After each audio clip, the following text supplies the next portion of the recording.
자, 시편 2편 전체 주제는 따라서 하십니다. 하나님이 세우시는. 자, 2편 전체 주제가 그렇습니다. 자, 그리고 이제 12절까지 말씀이 있는데요. 자, 12절 마지막 절 말씀은 이렇게 끝납니다. 따라서 하십니다. 여호와께 피하는 모든 사람은 다 복이 있도다. 자, 12절 이제 마지막에 끝나는 말씀입니다. 여호와께 피하는 모든 사람은 다 복이 있도다. 사랑하는 성도 여러분, 오늘 한 날도 여호와의 집에 잘 오셨습니다. 하나님 품 안에서 안식하시고 평안을 누리시고 또 담대하시고 또 하나님 예비하신 복을 누리시기를 주의 이름으로 축복합니다.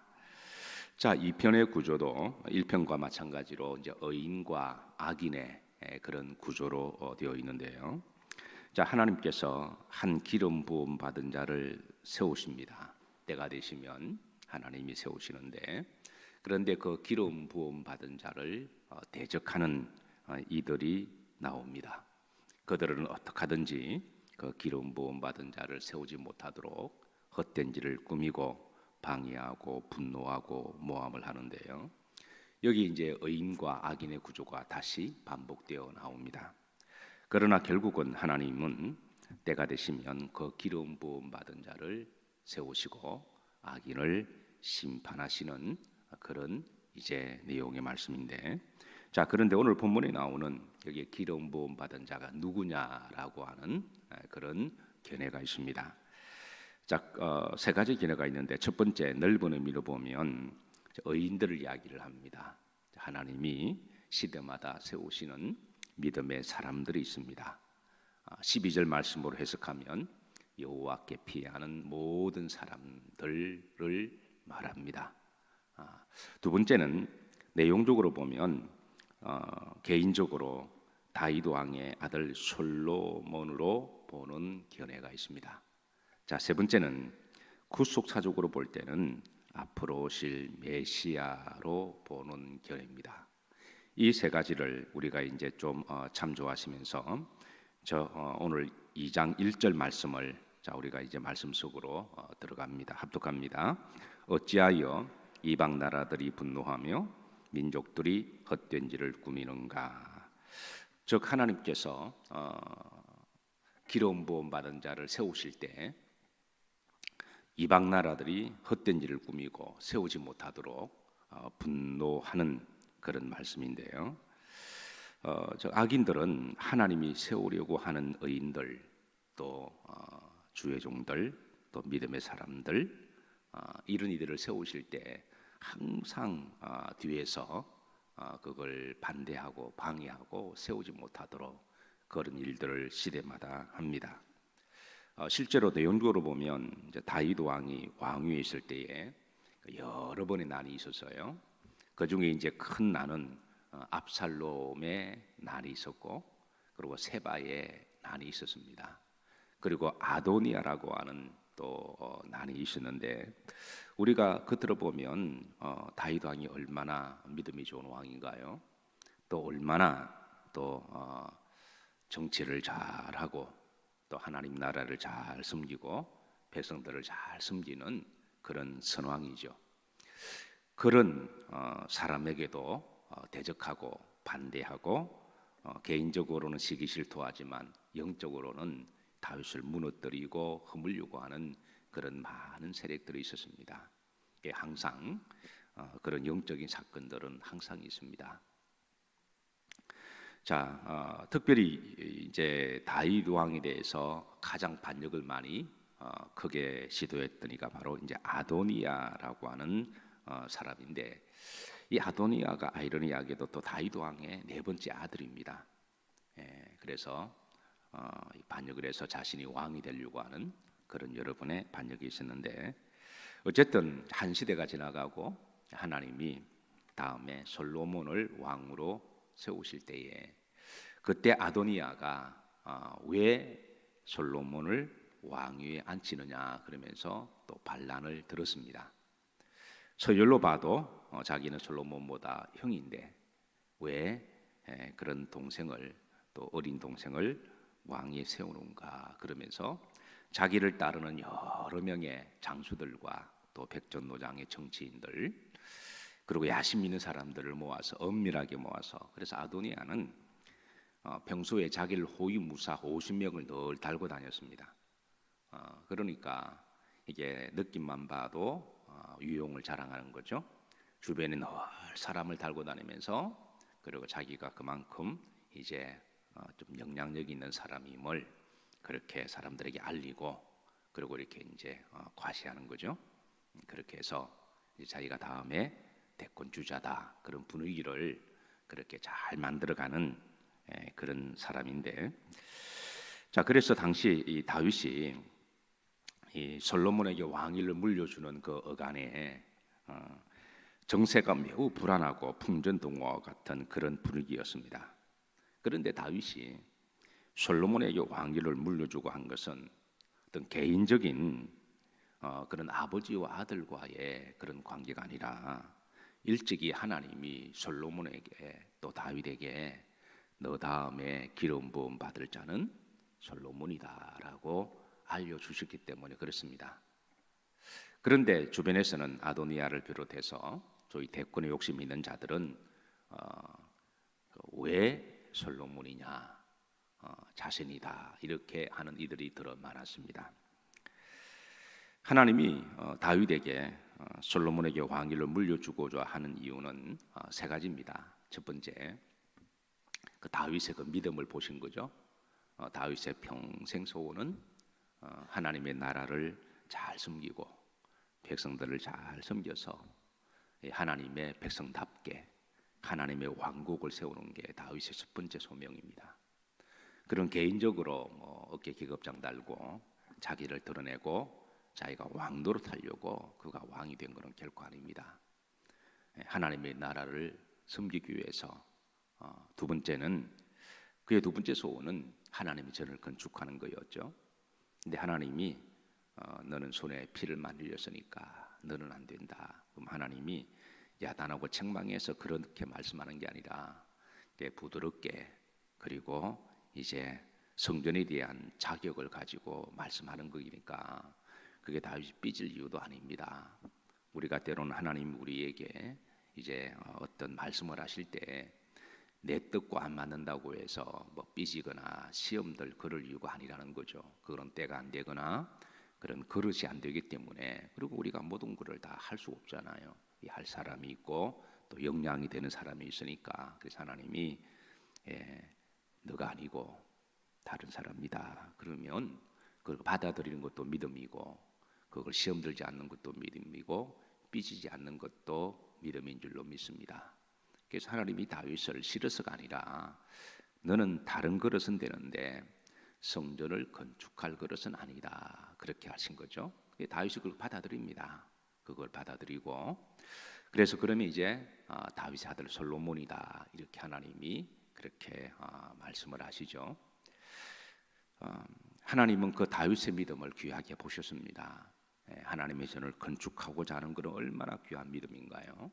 남들은 하라 그러면 시험부터 드는데 피해 다니는데 그 다윗이가 하고자 했으니까 하나님 얼마나 귀하게 보신 거예요. 그래서 다윗에게 축복을 주는 것보다도 다윗의 아들에게 복을 주시는 게 아버지로서의 더 큰 복이 아닐까요? 내가 모든 복을 다 독식하는 것보다도 하나님 나보다 우리 자녀들에게 신앙의 복을 주시고 그 자녀들이 형통하게 하옵소서, 그게 더 큰 복인 줄로 믿습니다. 어쨌든 그래서 이제 솔로몬을 하나님이 다윗의 믿음을 통하여 하나님이 택해 주셨는데, 그래서 부모의 믿음이 그 정도로 중요한 거죠. 근데 이제 솔로몬이 하나님 앞에 기름 부음 받은 택할 때에 솔로몬에게 하나님 사명을 두 가지 주셨습니다. 첫 번째, 성전을 건축하는 것. 이제 다윗이 아들에게 늘 그 이야기를 해. 하나님이 너를 택하셨다. 너를 택하신 이유가 너의 개인의 왕 노릇하라고, 또 왕 플레이를 하라고 너를 세우신 게 아니라 하나님의 전을 건축하기 위함이다. 이걸 사명을 계속 알려줍니다. 왜냐하면 우리 인간은 참 잘 잊어버리고 이기적이어서 이 하나님의 소명과 사명을 계속 우리가 머리에 박히도록 듣지 않으면 축복받으면 꼭 딴짓해요. 꼭 딴짓합니다. 지가 잘나서 그런 줄 알고. 그래서 우리는 하나님이 그걸 워낙 많이 당해보셨으니까 처절하게 경험하게 하세요. 그거를 처절하게 뼈저리게 바닥에 완전히 엎드리게 해서 죽으면 죽으리라. 이제는 하나님이 나를 축복하시면 내가 정말 그렇게 살겠어 할 때까지 하나님이 그렇게 훈련시키시는 하나님이세요. 그냥 하나님이 안 맡기십니다. 왜? 잘못 맡겼다가는 꼭 나중에는 또 내가 하고 그런 속성이 모든 인간들에게 있기 때문에 그래서 다윗이 솔로몬을 계속 그 이야기를 해요. 너를 세움이 그것 때문이 아니냐. 두 번째는 하나님의 나라다. 하나님의 백성이다. 너의 나라가 아니다.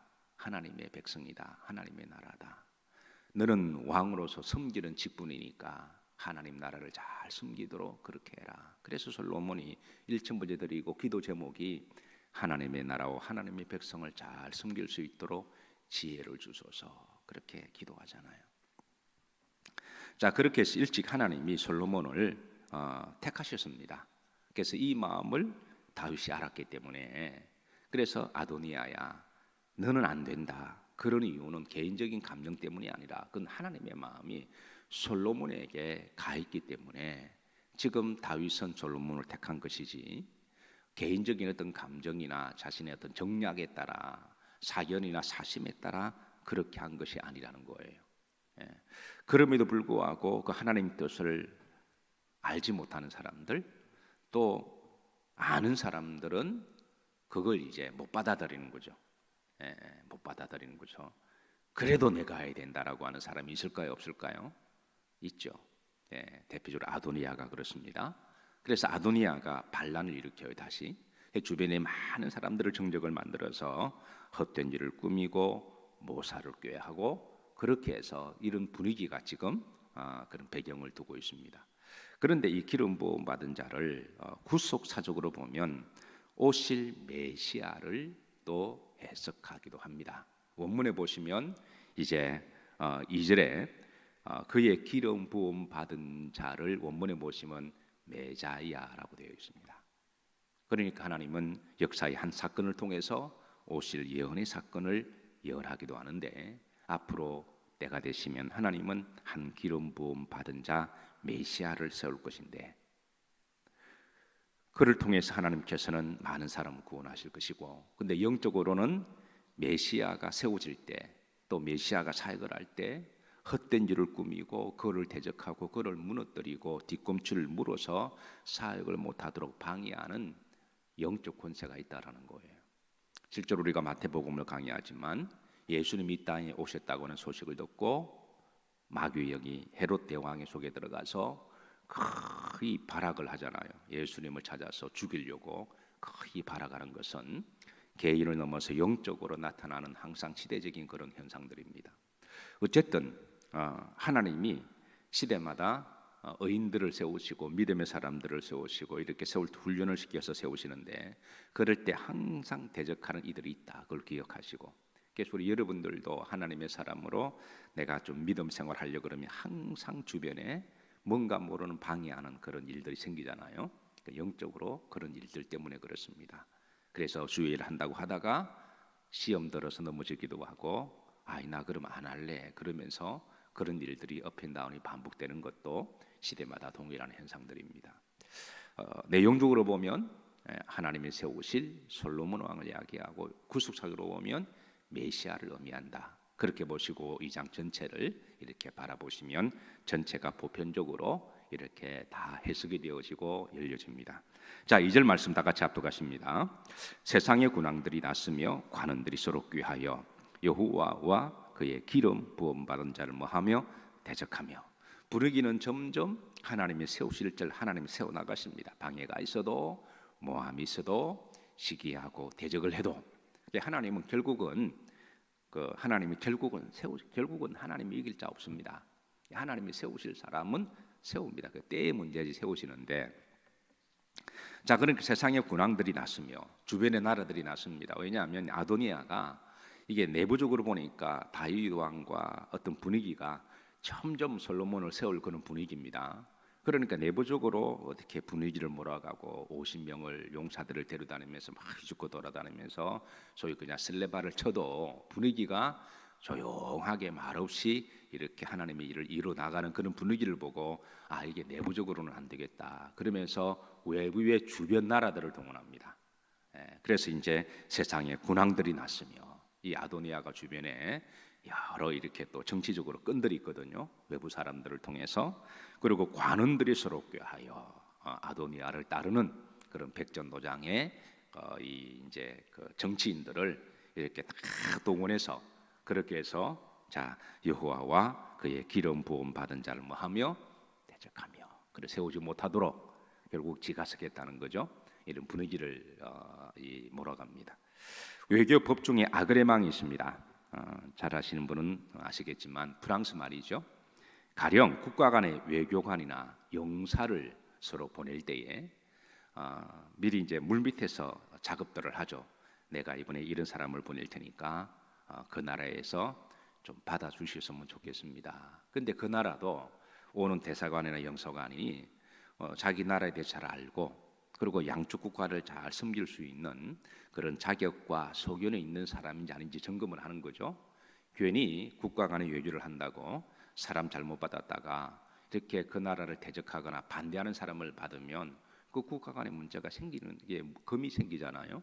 그래서 상대 국가에서도 내가 이런 사람은 좀 우리나라와 안 맞으니까 안 받겠다라고 돌려보낼 수도 있고 돌려보내면 그쪽 나라에서도 상대에서도 좀 좋은 뭐 국가 간의 정치를 잘하기 위함이니까 또 그렇게 해서 조정해서 보내는 것을 이제 외교 사절단이고 그걸 거절할 수 있는 것을 아그레망이라 그러잖아요.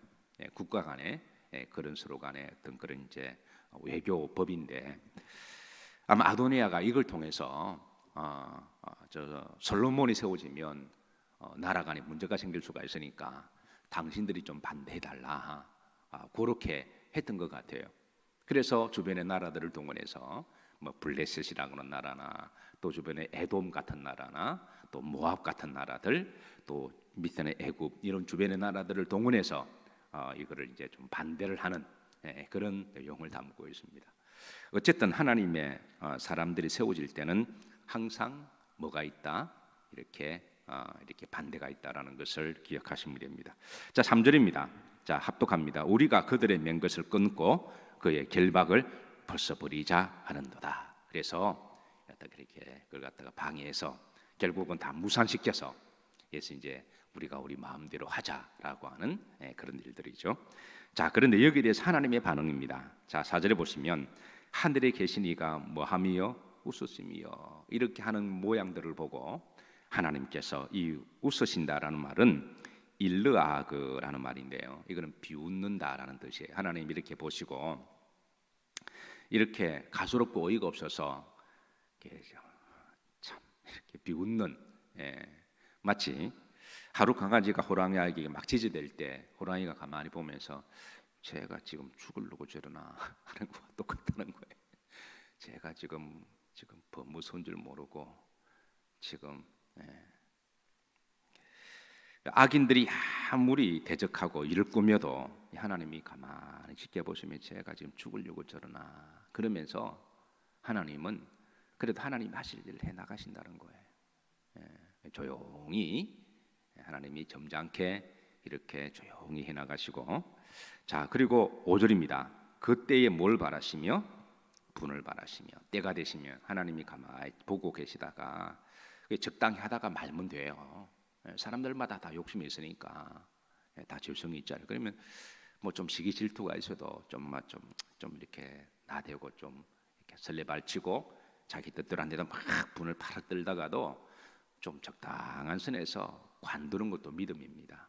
그런데 끝까지 하는 사람이 있어요. 그럼 하나님이 적당한 선에서 하면 하나님이 제가 왜 저러나 저렇게 지켜보시다가 하나님 품위 있게 그러다가 관두면 그래 잘했다. 그래 너가 잘했다. 그것도 믿습니다. 하나님이 심판의 손을 거두시지만 그러나 끝까지 하면 5절입니다. 그때에 너는 안 되겠다. 그러면 그때 하나님이 이제 분을 바라신다는 거예요. 하나님은 노하기를 더디하시지만 그렇다고 끝까지 노하진 않으십니다. 때가 되면 하나님이 항상 정리하시는 하나님이시죠. 자, 그때 분을 발하시며 진노하사 그들을 뭐하게 하여 놀라게 하여. 하나님이 손을 들어 대신 이제 그때는 놀라는 거죠. 하나님이 손가락만 탁 건드리셔도 그 어떤 마귀도 하나님께 대적하지 못하고 이기지 못하는데 악인들이야 그게 하나님께 대적하겠습니까? 누가 이렇게 하나님이 손 안 보실 때는 자기가 최고로 잘 나가고 이 아도니아가 50명을 막 휘죽고 돌아다닐 때 분위기를 만들어 갈 때 지가 최고인 줄 알았죠. 그런 하나님 한 분 톡 건드리시면 깜짝 놀라서 그런 하나님이 그렇게 하신다는 거예요. 자, 6절입니다. 자, 합독합니다. 내가 나의 왕을 내 거룩한 산 시온에 모았다 세웠다. 결국은 하나님이 세우실 사람은 세우십니다. 조용히 말없이 세울 사람은 기도하게 하시고 훈련하게 하시고 여호와께 피하게 하시고, 그리고 하나님이 다듬으실 때에 또 그에 걸맞는 그릇되게 하기 위해서 겸손도 배우게 하시고, 그렇게 해서 또 넓은 마음도 품게 하시고, 그리고 건강한 또 정신과 성령에 충만하게 하셔서 그렇게 해서 조용하게, 왜 하나님이 하시는 일은 항상 그렇게 하시니까 그렇게 하나님이 하실 일은 이렇게 준비를 하시고, 그러나 또 여기에 대해서 반대하는 그런 이들은 하나님은 이렇게 또 가만히 보시다가 또 이렇게 하나님이 결국은 세우실 사람은 세우신다. 그래서 말씀을 정리합니다. 하나님은 항상 시대마다 세우시는 하나님이시다. 항상 의인을 세우시고 또 기름 부음 받은 자를 세우시고, 또 하나님은 또 메시아를 세우시고, 그러나 이런 일이 있을 때는 항상 뭐가 있다? 시기하고 질투하고 방해하고 대적하는 이들이 있다. 그래서 하나님께 세움을 받은 자들은 이런 영적인 구도를 알고, 그래서 때로는 우리가 훈련받고 다듬어질 때 힘들고 어려워도 무릎 꿇고 기도하고 또 역량을 키워나가고, 그리고 겸손하게 하나님의 마음을 품고 그렇게 몸부림치고 그렇게 하다 보면 하나님이 내가 세우신다. 때가 되면 세우셔서 그렇게 해서 귀한 일을 이루어 나가는 줄로 믿으시기를 바라고, 오늘도 12절 말씀처럼 여호와께 피하는 모든 사람은 다 복이 있도다 하셨으니까 새벽 아침에 여호와 품 안에서 안식하시고 평안하시고 하나님이 세우시는 복된 종으로서 더 이렇게 지경을 넓혀 나가시기를 주의 이름으로 축복합니다. 기도합니다. 한 달의 저 시간을 주님 앞에 성별하여 여호와께 나오게 하여 주시고 여호와께 피하게 하심을 감사를 드립니다. 시대마다 하나님이 세우시는 일을 세우셔서 지경을 넓혀 주시고 또 존귀하게 하여 주시고 하나님의 주신 소명, 사명, 뜻이 있는 줄로 믿고 그 사명을 잘 감당할 수 있도록 필요한 것들을 공급해 주옵소서. 오늘은 특별히 성금요일입니다. 십자가를 더욱더 깊이 바라보고 묵상하는 날입니다. 성금요일의 경건과 영성으로 살아가게 하옵소서. 예수님 이름 받들어 축복하며 기도하옵나이다. 아멘.